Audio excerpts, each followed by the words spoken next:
Hello and I welcome you to Vigyan recharge. बात है अगस्त 1946 की। अमेरिका की नेवल फ्लीट जबरदस्त हथियारों से लैस होकर एंटार्क्टिका की तरफ रवाना होती है और उनका मकसद था साइंटिफिक रिसर्च एंड ट्रेनिंग। पर अमेरिका कभी भी रिसर्च के लिए एंटार्क्टिका नहीं जा रहा था, बल्कि उसके दो मकसद थे। पहला, एंटार्क्टिका पे कब्जा, और दूसरा, फ्लाइंग सॉसर नाम के हथियार को कब्जाना जो एंटार्क्टिका में मौजूद था। तो क्या अमेरिका को हथियार मिला? सिर्फ हथियार ही नहीं, और भी बहुत कुछ मिला। कुछ ऐसा मिला जिसने पूरी दुनिया को एक समझौता साइन करने पे मजबूर कर दिया कि एंटार्क्टिका में अब कोई नहीं जाएगा। ये समझौता आज भी लागू है। तो फिर अगर कोई एंटार्क्टिका जाना चाहे तो वो कैसे जाए? एंटार्क्टिका में जाने के लिए आपको स्पेशल परमिशन लेनी पड़ेगी, जो कि आपको कभी नहीं मिलेगी। और अगर मिल भी गई तो वहाँ पर कुछ जगह ऐसी हैं जहाँ आपको जाने ही नहीं दिया जाएगा। तो अब अगर आपने एंटार्क्टिका जाने का विचार त्याग दिया हो तो आगे चलते हैं। 6 से 8 महीने चलने वाला मिशन कैसे 40 दिन में खत्म हो गया, और अमेरिकी इतिहास के सबसे डेकोरेटेड नेवल ऑफिसर कैसे 3 घंटे के लिए टाइम ट्रेवल लूप में फंस गए थे, चलिए पता करते हैं। वर्ल्ड वॉर 2 के शुरू होने से पहले दिसंबर 1938 में हिटलर ने जबरदस्त खोजी अभियान पूरी दुनिया में शुरू कर दिए थे। हिटलर को ऐसा लगता था कि धरती पर ऐसी बहुत सारी चीजें हैं जिनका इस्तेमाल करके वो ऐसे हथियार बना सकता है जिनका मुकाबला कोई भी नहीं कर पाएगा। 17 दिसंबर 1938 को एसएस श्वाबिनलैंड सीक्रेट मिशन के लिए एंटार्क्टिका की तरफ रवाना होता है। लेकिन गौर करने की बात ये थी कि इस जहाज पर थुली सोसाइटी के लोग भी थे, यानी वैज्ञानिकों और इंजीनियर्स के अलावा थुली सोसाइटी के लोग भी जा रहे थे। अब ये थुली सोसाइटी कौन है? देखिए, थुली सोसाइटी ऐसे जर्मन लोगों का एक समूह था जो ये मानते थे कि हमारी धरती पर मनुष्यों से ज्यादा एडवांस सिविलाइजेशन के लोग भी रहते हैं, जिन्हें आर्यंस कहा जाता था, जिनका जिक्र बहुत सारे संस्कृत ग्रंथों में भी है। तो हिटलर के द्वारा भेजे गए इस मिशन के 2 मकसद थे। पहला, आर्यन से संपर्क करना, और दूसरा, एक अंडरग्राउंड बेस स्थापित करना। और अगर आर्यन से संपर्क हो जाता है तो उन्हें मनाना कि वो अपनी टेक्नोलॉजी उनके साथ साझा करें। अब इस जहाज को एंटार्क्टिका पहुंचने में 1 महीने का समय लगता है, और पहुंचने के बाद 3 हफ्ते तक नाजी सेना जगह जगह भटककर बेस बनाने के लिए सही लोकेशन का चुनाव करती है, और उन्हें वहां पर एक गर्म पानी की झील मिलती है। अब इसी लोकेशन पर नाजी सेना अपना एक बेस बनाती है, जिसे इतिहास में बेस 211 के नाम से जाना जाता है। अब वर्ल्ड वॉर 2 के खत्म होते होते बेस 211 का साइज बहुत बड़ा हो जाता है, लगभग एक शहर जितना। ये एक ऑफेंसिव बेस था, यानी यहाँ पर जर्मन्स की यू बोट और बहुत बड़ी तादाद में मिसाइलें इकट्ठा करके रखी गई थी। लेकिन जब नाजी जंग हारते हैं तो वो भागकर, जर्मनी से भागकर इसी बेस की तरफ आए थे, और जो नहीं आ पाए वो साउथ अमेरिका में अर्जेंटीना की तरफ निकल गए। जिस समय हिटलर की सेना लगातार हारती जा रही थी तो बहुत बड़ी तादाद में खाने पीने की सप्लाई, कपड़े, हथियार, सोना चांदी, कीमती सामान, इन सब को भर के एंटार्क्टिका की तरफ रवाना कर दिया गया था। अब वर्ल्ड वॉर 2 के खत्म होने के बाद अमेरिका में यूएफओ दिखना ये बहुत ही आम घटना हो गई थी। हर दूसरे दिन कोई ना कोई यूएफओ अमेरिका के आसमान में दिख ही जाता था। अमेरिकन को ये शक था कि कहीं ये यूएफओ नाजी जर्मनी के द्वारा तो नहीं बनाए गए, क्योंकि हिटलर की सीक्रेट वेपन डिवीजन का कमांडर हैंस कैमलर ऐसे ही अजीब हथियार बनाने के लिए पूरी चर्चा में था। हैंस कैमलर ने नाजी जर्मनी के वैज्ञानिकों से JU 390 नाम के 2 एयरप्लेन बनवाए थे, जो 4000 मील तक बिना रिफ्यूल के बड़ी आसानी से उड़ सकते थे। ये उस जमाने में बहुत बड़ी बात थी, और अमेरिकी सरकार को इस बारे में अपने जासूसों पल पल की खबर मिल रही थी। लेकिन अप्रैल 1945 में एक JU 390 विमान हैंस कैमलर के साथ गायब हो जाता है, जो फिर दोबारा कभी नहीं मिलता।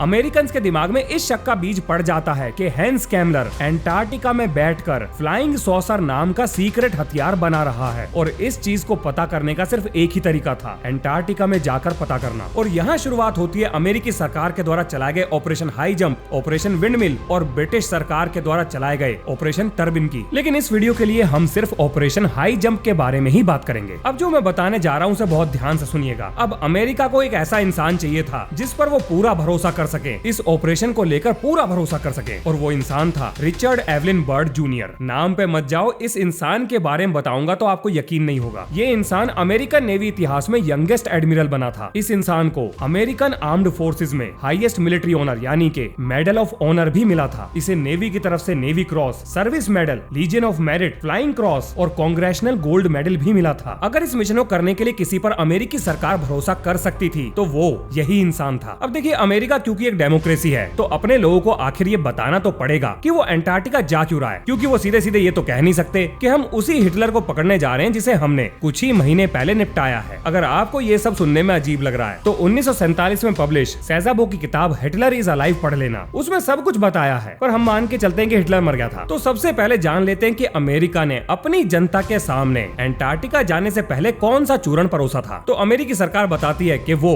अपने सोल्जर्स की ट्रेनिंग, अपने इक्विपमेंट की टेस्टिंग, एंटार्क्टिका की जियोलॉजी और वेदर को स्टडी करने के लिए वहां जा रहे हैं। और इसके साथ साथ अगर रास्ते में कोई बढ़िया सी जगह दिख गई तो वहाँ पर एयरबेस बनाने का जुगाड़ भी देख लेंगे, जिससे ये भी समझ में आ जाएगा कि जबरदस्त ठंडी जगहों पर एयरबेस कैसे बनाया जाएगा। और ये सब करने के लिए उन्हें चंद सोल्जर्स की जरूरत है, ज्यादा नहीं, बस कुछ 51 सोल्जर भेज देंगे बस। और भोली भाली जनता यकीन भी कर लेती है। भैया सरकार कह रही है, झूठ थोड़ी कहेगी, सरकार तो सब कुछ सच बताती है। और ये लोग जो अंटार्कटिका में प्रयोगशाला बनाने जा रहे हैं उसके लिए जो सामान चाहिए वो क्या था वो भी सुन लो। तेहरा नेवी के शिप, एक एयरक्राफ्ट कैरियर जिसपे दर्जनों हवाई जहाज और हेलीकॉप्टर्स हर समय तैनात, पूरे हथियार से लैस, जिनकी सुरक्षा के लिए 2 डिस्ट्रॉयर, 2 टैंकर, सप्लाई शिप्स, बर्फ तोड़ने के लिए आइस ब्रेकर जहाज, हथियार से लैस 2 सी प्लेन, 1 अटैक सबमरीन और दुनिया में पाए जाने वाले सबसे एडवांस हथियार। बस ये छुटपुट सामान जा रहा था अंटार्कटिका में रिसर्च करने के लिए, मौसम विभाग वाली रिसर्च, जैसा कि जनता को बताया गया था। लेकिन ऑपरेशन हाई जंप का एक दूसरा मकसद था। सरकारें जनता को क्या बताती हैं इससे कोई लेना देना नहीं है, सरकार कभी भी सच नहीं बताएगी। नेवी से रिटायर होने के बाद आई विटनेसेस, अमेरिकी सरकार के द्वारा डीक्लासिफाई करी गई रिपोर्ट्स, लीक हुए सीक्रेट डॉक्यूमेंट्स और एडमिरल रिचर्ड के द्वारा खुद ये क्लेम किया गया है कि ये ऑपरेशन मौसम से रिलेटेड तो बिल्कुल नहीं था, बल्कि इसका मकसद कुछ और था। पहला तो अंटार्कटिका पे पूरी तरह से कब्जा करना, जितनी जमीन मिल जाए, जितनी जगह मिल जाए उतनी कब्जा लो। और दूसरा, नाजी जर्मनी के द्वारा बनाया गया अंडरग्राउंड सीक्रेट मिलिट्री बेस को तबाह करना, अगर वो मिल जाए तो। बस जैसे ही वहाँ पर अमेरिका पहुंचा,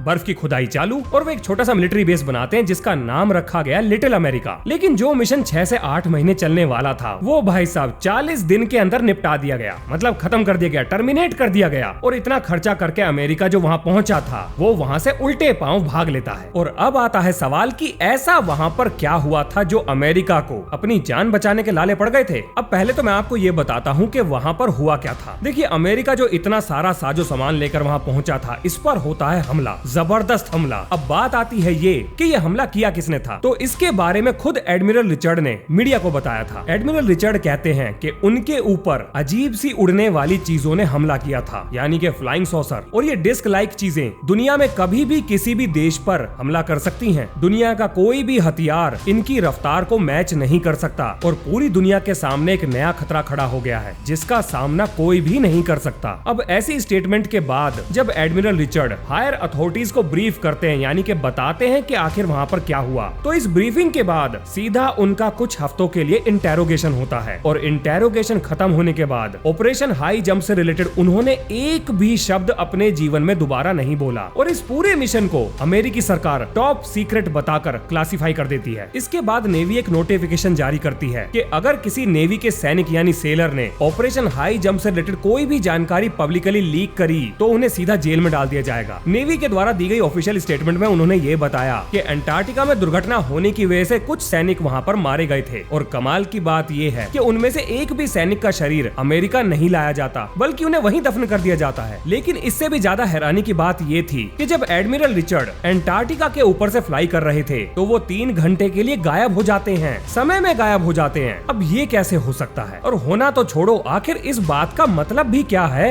देखिए, एडमिरल रिचर्ड हर चीज को डॉक्यूमेंट में लिखते थे, यानी कागज पर लिखते थे और उसका रिकॉर्ड मेंटेन करते थे। लेकिन जब वो अमेरिका वापस आए तो अमेरिकी नौसेना उनसे उनका सारा मटेरियल ले लेती है, क्योंकि वो नेवी का मटेरियल था। लेकिन एक चीज बच जाती है, वो थी एडमिरल रिचर्ड की पर्सनल डायरी। अब ये डायरी हाथ लगती है एडमिरल रिचर्ड की मृत्यु के बाद उनके बेटे को, जिसमें एडमिरल रिचर्ड ने ये बात बताई है कि आखिर कैसे वो 3 घंटे के लिए टाइम ट्रेवल लूप में फंस गए थे। अब क्योंकि अपने जीवन में उन्होंने इस बात का जिक्र कभी भी नहीं किया, तो यहाँ से एक बात तो क्लियर है कि एडमिरल रिचर्ड पक्के देशभक्त थे। आइए अब जानते हैं कि उन्होंने ऐसा क्या देखा था। समय था सुबह के 8:15 बजे का। एडमिरल रिचर्ड सर्वे के लिए एक छोटे से जहाज का प्रयोग करते हैं जो 1.5-2 घंटे की फ्लाइट कर सकता था। और जैसे ही हवाई जहाज को उड़ने के लिए क्लियरेंस मिलती है, वो अपना प्लेन लेकर उड़ जाते हैं। कुछ देर उड़ने के बाद उन्हें बर्फ में कुछ पैटर्न दिखाई देते हैं जो ज्यादा अजीब नहीं थे, लेकिन तभी उनके जहाज में नेविगेशन के लिए लगाए गए मैकेनिकल इंस्ट्रूमेंट अजीब तरीके से व्यवहार करने लगते हैं। अब इसका मतलब ये हुआ कि हवा में उड़ते हुए उन्हें ये पता नहीं चल रहा था कि वो किस दिशा की तरफ जा रहे हैं। तो अपने प्लेन की सही दिशा पता लगाने के लिए वो सूरज का इस्तेमाल करते हैं, जो कि नेवी ट्रेनिंग में सिखाया जाता है। अब मैं आपको ये भी बता दूं कि जिस समय ये सारी घटनाएं हो रही थी, तो एडमिरल रिचर्ड रेडियो की मदद से लगातार अपने बेस कैंप के साथ संपर्क में बने हुए थे, यानी जो कुछ भी उनके साथ हो रहा था इसका ऑफिशियल रिकॉर्ड बनाया जा रहा था। लेकिन वो वापस नहीं आते, वो अपनी जर्नी को कंटिन्यू करते हैं। और जैसे ही वो पहाड़ों के बीच में से धुंध को पार करके आगे बढ़ते हैं, तो उन्हें हरे रंग के पहाड़ दिखाई देते हैं जिन पर ग्रीनरी थी और पहाड़ों के बीच में से पानी की नदी भी बह रही थी। अब अंटार्कटिका में जहाँ इतनी ठंड पड़ती है, वहाँ पर ग्रीनरी और पानी की झील, ये तो नामुमकिन था, लेकिन जो आंखों से दिख रहा था उसे कैसे झुटलाएं। जब वो अपने प्लेन को थोड़ा नीचे करते हैं तो उन्हें वहाँ पर बड़े बड़े आकार के जानवर घास चरते हुए दिखाई देते हैं। और मजे की बात ये थी कि जैसे ही वो उस हरे पहाड़ के पास से उड़ते हैं, उनका रेडियो संपर्क टूट जाता है। अब ना तो बेस कैंप को ये पता था कि वो कहाँ है और ना ही वो अपनी मदद के लिए किसी को बुला सकते थे। अब ये सारी चीजें इतनी अजीब थी कि एडमिरल रिचर्ड ये भूल जाते हैं कि अब चारों तरफ का वातावरण ठंडा है ही नहीं।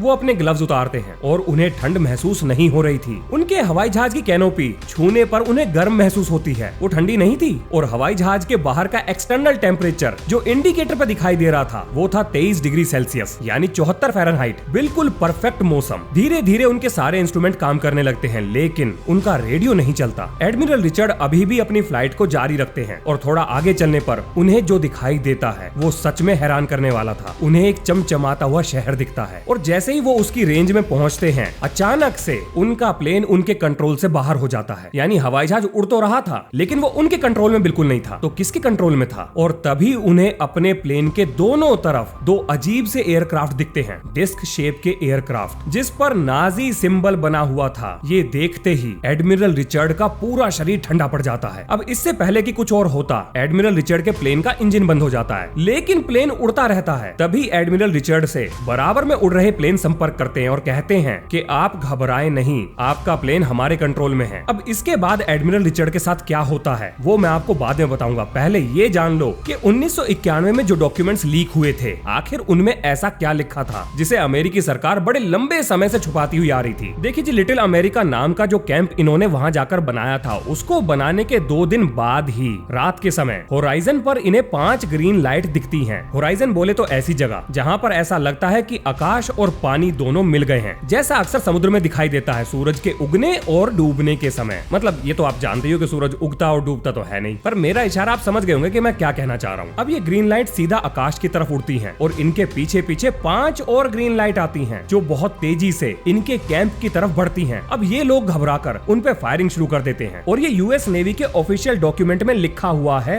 जो शिप का रेडियो ऑपरेटर था उसने अपनी साइटिंग्स में इस चीज को मेंशन किया कि कैसे पानी से अजीब डिस्क शेप के एयरक्राफ्ट निकलते हैं और उनके जहाज की तरफ बढ़ते हैं। उस चीज का पीछा करने के लिए जब एयरक्राफ्ट उड़ाए गए तो एक जबरदस्त एनर्जी की बीम उस एयरक्राफ्ट से टकराती है और वो सीधा पानी में गिरता है। और यूएसएस मैडॉक नाम की जो टॉर्पीडो बोट थी उसमें जबरदस्त तरीके से आग लगना शुरू हो जाती है और देखते ही देखते वो डूब जाती है। और ये पहला अटैक था जो लगातार कई हफ्तों तक जारी रहते हैं। अब ये सारी घटनाएं जब अमेरिकी नौसेना के कानों तक पहुंचती हैं, यूएस में बैठे हुए अमेरिकी अफसरों के कानों तक पहुंचती हैं, तो सरकार डिसीजन लेती है कि वहां से तुरंत निकल आओ। जो नुकसान हो गया उसे छोड़ो, जान बचाओ और तुरंत निकलो। अब वहां पर जो कुछ भी हुआ था इसको अमेरिकी सरकार ने कभी भी पब्लिक नहीं किया और ये जो लीक डॉक्यूमेंट्स थे इनको भी अमेरिकी सरकार ने झूठा बता दिया। वो तो भला हो एडमिरल रिचर्ड की डायरी का जिसमें ये सारी चीजें लिखी थी और बाद में अमेरिकी सरकार ने उसे भी झूठा बता दिया। एडमिरल रिचर्ड को लगता था कि ये जर्मन सीक्रेट वेपन्स हैं जो उन लोगों ने बनाए हैं जो जर्मनी से भागकर एंटार्क्टिका पहुंच गए थे और जर्मनी के इन वैज्ञानिकों और इंजीनियर्स का संपर्क उनसे हो गया है, जिसका जिक्र हमने इस वीडियो की शुरुआत में किया था। आप सही हो, यानी आर्यंस, क्योंकि इतनी एडवांस टेक्नोलॉजी उस समय एग्जिस्ट ही नहीं करती थी। और आज भी ये चीज एक बहुत बड़ा राज है कि आखिर ऑपरेशन हाई जंप के समय वहां पर हुआ क्या था, जिसको पता लगाने का सिर्फ एक ही तरीका है, वो है एंटार्क्टिका जाकर पता करना। लेकिन सभी देशों ने मिलकर एक ट्रीटी साइन कर ली कि कोई एंटार्क्टिका जाएगा ही नहीं, तो कुछ तो गड़बड़ है। जाहिर सी बात है, कुछ तो ऐसा है जिसको सब मिलकर छुपा रहे हैं। अब बात करते हैं कि एडमिरल रिचर्ड के साथ बराबर में उड़ने वाले एयरक्राफ्ट ने जब संपर्क किया तो उसके बाद क्या हुआ। अब देखिए, जो एडमिरल रिचर्ड की डायरी में लिखा था, पर्सनली मुझे उस पर यकीन बिल्कुल भी नहीं है, लेकिन मेरा काम है आपको इन्फॉर्मेशन देना, तो मैं बता देता हूँ। एडमिरल रिचर्ड कहते हैं कि उनके एयरक्राफ्ट को कंट्रोल करके एक बहुत ही एडवांस जगह पर लैंड कराया जाता है। एडवांस से उनका मतलब था कि उनका इंजन बंद था, कंट्रोल उनके पास नहीं थे, लेकिन अपने आप एयरक्राफ्ट लैंड कर जाता है। और इसके बाद वो मिलते हैं ऐसे लोगों से जो बहुत लंबे थे और सबके सुनहरे बाल थे। अब चाहे तो आप उन्हें आर्यंस कह लो या कुछ और कह लो, मुझे यकीन नहीं है, मेरे लिए ये चीज थोड़ी सी डाइजेस्ट करनी मुश्किल थी, लेकिन मैं आपको एज इट इज बता रहा हूँ जैसा उनकी डायरी में लिखा था। इसके बाद ये लोग एडमिरल रिचर्ड को अपने कमांडर के पास लेके जाते हैं, जो उन्हें बताता है कि वो काफी समय से धरती पर हैं और यहाँ पर ह्यूमंस को ऑब्जर्व कर रहे हैं, लेकिन उन्होंने कभी भी ह्यूमन एक्टिविटीज के बीच में इंटरफेयर नहीं करा, लेकिन अब वो कांटेक्ट करने की कोशिश कर रहे हैं। वो कमांडर ये भी बताता है कि इंसान अभी भी एटॉमिक एनर्जी के लिए पूरी तरह से तैयार नहीं है और उन्हें इसके साथ ज्यादा खिलवाड़ नहीं करना चाहिए। क्योंकि एटॉमिक एनर्जी के साथ जो वो कर रहे हैं ये चीज उनके ग्रह के लिए बहुत बड़ा खतरा बन जाएगी। वो कमांडर ये भी बताता है कि जब भी उन्होंने संपर्क करने की कोशिश की तो उनके शिप्स को चेज किया गया, उन पर हमला किया गया। तो अब ये एडमिरल रिचर्ड की जिम्मेदारी है कि वो यहाँ से वापस जाएं और अपने लोगों को समझाएं और मेरा मैसेज उन तक पहुँचाएं। इसके बाद एडमिरल रिचर्ड को उनके एयरक्राफ्ट तक ले जाया जाता है और कुछ दूर तक एस्कॉर्ट करने के बाद उन्हें कहा जाता है कि अब आपका प्लेन आपके कंट्रोल में है, अपने बेस पर लौट जाइए। जब एडमिरल रिचर्ड वापस अमेरिका पहुंचते हैं तो इंटेरोगेशन के बाद जब वो प्रेसिडेंट से मिलते हैं तो ये बात वो उन्हें बताते हैं, ऐसा उनकी डायरी में लिखा है, लेकिन उनसे मुंह बंद रखने के लिए कहा जाता है। और जैसा कि मैंने आपको बताया था कि एडमिरल रिचर्ड पक्के देशभक्त थे, तो उन्होंने अपने जीवन में दोबारा कभी भी ऑपरेशन हाई जंप से रिलेटेड एक भी शब्द पब्लिकली नहीं कहा था। अब ये राज एडमिरल रिचर्ड के मरने के साथ ही दफन हो जाता है, लेकिन उनके बेटे को उनकी डायरी मिल जाती है जो इसे पब्लिकली रिलीज कर देता है। और जैसे ही ये डायरी रिलीज होती है इसके 6 महीने के अंदर ही